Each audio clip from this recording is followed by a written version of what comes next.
예, 오늘도 하나님 앞에서 주님과 함께 하루를 시작하시는 여러분에게 우리 하나님께서 동행해 주시고 임재해 주시고 역사해 주시기를 간절히 소원하고 축복합니다. 아멘.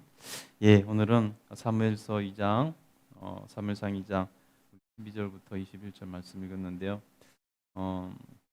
엘리 제사장의 두 아들 얘기가 나옵니다.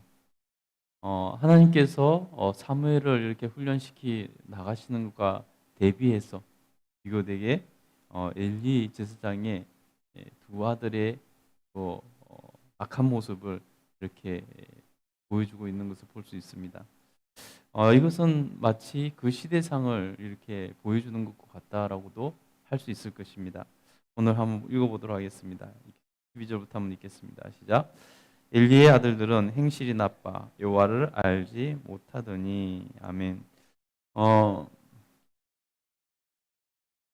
오늘 이 12절 말씀을 통해서 믿음이 무엇인가에 대해서 우리는 좀 더 깊이 생각해 볼 수가 있습니다.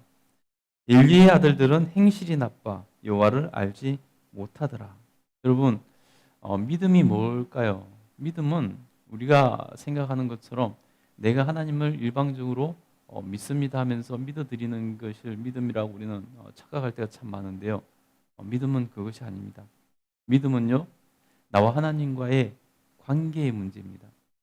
여러분, 내가 믿는 하나님, 내가 믿는다고 고백하는 하나님, 내가 신앙의 대상으로 섬기는 하나님, 그 하나님을 내가 일방적으로 믿습니다 한다고 그것이 믿음이 되는 게 아닙니다. 믿음은요, 쌍방간의 관계입니다. 내가 믿는다고 하나님께 고백을 하는데 하나님께서 그것을 인정해 주시지 않는다면 어떨까요? 그거는 믿음이 아니죠. 자기가 혼자 믿는다고 착각하는 거죠. 뭔가 어떤 사물에 대해서 상대방의 이런 반응이 필요 없는 사건에 대한 그런 신뢰나 이런 거는 우리가 혼자서 믿는다고 그래도 뭐라고 할 수 없을 것입니다. 근데 믿음의 대상이 있는 것에 대해서는 얘기가 다르다는 것입니다. 우리가 믿는다고 하지만은 하나님께서 그것을 인정해 주시지 않으면은 그 믿음은 믿음이 아니죠. 혼자만의 착각이라고 할 수 있습니다. 그래서 믿음은 철저하게 하나님과 나와의 관계의 문제입니다. 내가 아무리 믿는다고 해도 하나님께서 인정해 주시지 않는 믿음은 믿음이 아닙니다. 내가 믿는다고 하고 하나님께서 그 믿음을 인정해 주셔서 내가 정말로 나를 믿는구나 라고 말씀해 주실 때, 인정해 주실 때 그때 진짜로 믿는 것이 되는 것이죠. 그래서 믿음은 관계입니다. 그 관계는 바로 증명돼야 되는 것이죠. 내가 하나님을 믿습니다 하면서 하나님과 관계의 끈을 가지고 있다는 것은 우리가 증명돼야 된다는 것입니다. 그것이 어떻게 증명되는가? 바로 하나님을 하나님으로 인정해 드리고 내가 하나님의 가르침과 뜻을 따라서 하나님 뜻대로 살아가는 것, 하나님께 순종하며 사는 것, 이것이 바로 증명되는 모습이죠. 그것을 통해서 믿음이 있다는 것이 증명되는 것입니다. 그래서 오늘 본문에도 뭐라고 말합니까? 엘리야 아들들은 행실이 나빠 여호와를 알지 못하더라. 여호와를 믿지 못한다는 거죠. 여러분, 행실은 믿음과 같이 가는 것입니다. 행실을 보면 그 사람이 믿는가 안 믿는가를 알 수 있다는 것이죠. 오늘 엘리 제사장의 아들들은 행실이 나빠서 여호와를 알지 못한다고 그것을 증명된다고 말씀하고 있다는 것입니다. 그래서 여러분, 내가 믿음이 있다면 그것이 행실로 증명된다는 것입니다. 드러나게 되어 있다는 것입니다. 내가 믿음이 있다면 행실로 증명돼야 마땅히 증명돼야지 그것이 진짜 믿음이라는 것입니다. 여러분, 우리가 하나님 앞에서 믿노라 혼자서 얘기하면 아무 소용없다는 거 꼭 기억하시기 바랍니다. 하나님께서 믿음을 인정해 주셔야 그때 진짜 믿음이라는 것입니다. 그 핵심은 바로 관계라는 것. 다시 한번 꼭 기억하시기 바랍니다. 그러면 그들의 행실이 어땠을까요? 우리 2절부터 13절부터 한번 보겠습니다. 13절부터 보겠습니다. 시작. 그 제사장들이 백성에게 행하는 관습은 이러하니 곧 어떤 사람이 제사를 드리고 그 고기를 삶을 때 제사장의 사환이 손에 새 갈고리를 가지고 와서 그곳으로 냄비에나 손에나 큰 솥에나 가마에 찔러 넣어 갈고리에 걸려 나오는 것은 제사장이 자기 것으로 가지되 실로에서 그곳에 온 모든 이스라엘 사람에게 이같이 할 뿐 아니라 기름을 태우기 전에도 제사장의 사환이 와서 제사 드리는 사람에게 이르기를 제사장에게 구워 드릴 고기를 내라. 그가 내게 삶은 고기를 원하지 아니하고 날 것을 원하신다 하다가 그 사람이 이르기를 반드시 먼저 기름을 태운 후에 내 마음에 원하는 대로 가지라 하면 그가 말하기를 아니라 지금 내게 내라. 그렇지 아니하면 내가 억지로 빼앗으리라 하였으니 이 소년들의 죄가 여호와 앞에서 심히 크면 그들이 여호와의 제사를 멸시함이었더라. 아멘.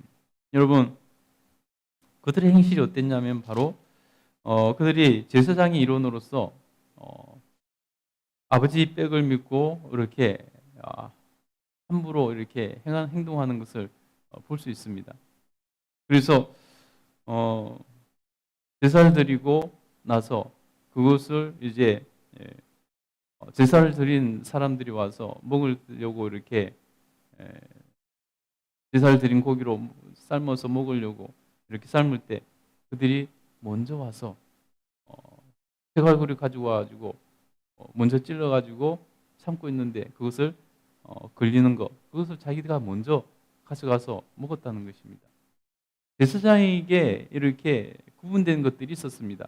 근데 그것은 무시하고 자기들이 먹고 싶은 대로 아무 때나 가서 그냥 쇠갈고리 가서 깡패처럼 가서 찔러가지고 걸리는 거 갖다가 먹었다는 것입니다. 그나마 그것은 사람들에게 행한 것이기 때문에 어느 정도 이해할 수 있습니다. 제사의 모든 절차가 끝나고 나서 한 것이기 때문에. 그러나 결정적인 건 뭐냐면 바로 그들이 하나님의 제사를, 예배를 멸시했다는 것입니다. 무시했다는 것입니다. 심지어 어떻게 했냐면 15절부터 보면요, 기름에 태우기 전에 날거를 구워 먹고 싶어서 기름으로 태우기도 전에 가서 날것을 달라는 것입니다. 기름을 태우는 것까지는 제사의 일부라는 것입니다. 그런데 기름을 태우기도 전에 와서 날고기를 달라는 것입니다. 근데 와서 그 제사를 섬기는 자들이 충고를 합니다. 먼저 기름을 태우는 뒤에 원하는 대로 가져가라. 심지어 그렇게까지 배려를 해주는데 불구하고 아니라는 것입니다. 억지로 빼앗아 가겠다는 것입니다. 주지 않으면 그래서 억지로 빼앗아 가고 완전히 남봉꾼처럼 하면서 심지어 하나님의 제사를 멸시했다는 것입니다. 무시했다는 것입니다. 여러분, 그들이 얼마나 하나님을 두려워하지 않고 있는지, 하나님을 무시하는지 알 수 있습니다. 여러분, 감히 하나님께 제사를 드리는데 제사도 끝나기 전에 그 제물들을 갖다 자기들 마음대로 날 것으로 먹겠다는 것입니다. 구워 먹겠다는 것입니다. 그들의 영혼 속에는 하나님이 없는 것입니다. 심지어 제사장이라고 하는 자들이 그들이 하나님을 두려워하지 않고 하나님이 전혀 하나님을 알지 못하기 때문에 하나님을 두려워하지 않고 하나님을 무시하고 멸시하고 이런 모습을 보여주고 있다는 것입니다. 여러분, 이들이 결국 어떻게 됐을까요? 결국 그들은 뒤에 봐서 알겠지만은 전쟁에 나가서 먼저 죽임 당하는 것을 볼 수 있습니다. 하나님께서 그들이 저주를 하시고 그들이 결국 죽임 당하는 것을 볼 수 있습니다. 그것은 내일이나 모레 한번 보도록 하겠습니다. 그에 비해서 하나님께 드려졌던 사무엘, 그는 어땠을까요? 여러분, 하나님께서는 제사장의 그 씨를 따라서 나온 엘리 제사장의 아들들이 그 모양으로 되니까 하나님께서는 다른 사람을 준비하시더라는 것입니다. 우리 18절부터 한번 읽어보도록 하겠습니다. 읽겠습니다. 시작. 사무엘은 어렸을 때에 세마포 에봇을 입고 여호와 앞에서 섬겼더라. 아멘. 여러분, 사무엘은 어렸을 때부터 세마포 에봇을 입고 여호와 앞에서 섬겼다는 것입니다. 어렸을 때부터 철저하게 믿음으로 훈련됐다는 것입니다. 여러분, 사실 누가 더 철저하게 훈련될 가능성이 많겠습니까? 대제사장 엘리의 아들들이 제사장 집안에 태어나가지고 어렸을 때부터 훈련받을 수 있는 기회가 많았겠습니까? 아니면은 물론 어렸을 때부터 왔지만은 부모 곁을 떠나와서 이렇게 살뜰하게 챙겨줄 수 있는 사람도 없이 그리고 성전에서 기숙하면서 먹은 그가 더 다르게 잘할 가능성이 많겠습니다. 여러분, 그러나 사무엘은 어렸을 때부터 세마포 에봇을 입고 여호와 앞에서 섬기며 훈련받더라는 것입니다.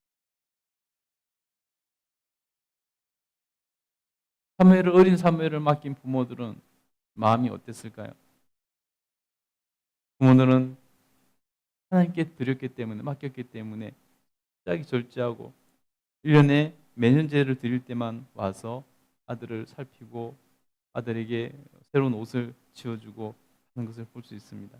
우리 19절부터 한번 읽겠습니다. 시작.